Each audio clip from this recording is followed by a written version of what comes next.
अस्सलाम वालेकुम dear students, कैसे हैं? उम्मीद करता हूं अल्लाह के फ़ज़ल व करम से आप ठीक होंगे। डियर स्टूडेंट्स, आज की वीडियो में हम आपको अल्लामा इकबाल ओपन यूनिवर्सिटी के ख़िज़ां 2021 के दाखिलों के मतलब बताएंगे। मज़ीद आगे बढ़ने से पहले आपसे गुजारिश है कि बराए करम ऐसी कन्फर्म और बर वक्त मालूमात के लिए हमारे चैनल को सब्सक्राइब कर लें। शुक्रिया जी। तो बात करते हैं अल्लामा इकबाल ओपन यूनिवर्सिटी के ख़िज़ां 2021 के एडमिशन शेड्यूल के हवाले से। डियर स्टूडेंट्स, अल्लामा इकबाल ओपन यूनिवर्सिटी ने ख़िज़ां 2021 का शेड्यूल जारी कर दिया है।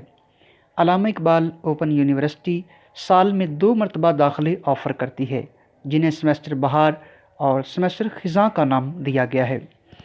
अल्लामा इकबाल ओपन यूनिवर्सिटी ने फ्रेश स्टूडेंट्स सेमेस्टर ख़िज़ां 2021 मैट्रिक, FA, ICOM दाखिलों का आगाज़ 15 जुलाई से कर दिया है, जिनकी लास्ट डेट 6 सितंबर है।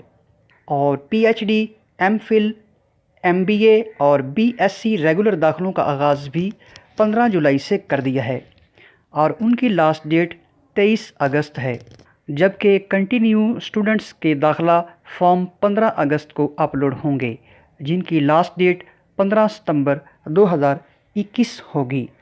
उम्मीद है आज की वीडियो आपको पसंद आई होगी। अगर पसंद आई है तो बराए करम लाइक करें, शेयर करें और चैनल को सब्सक्राइब करें। अल्लाह हाफिज़।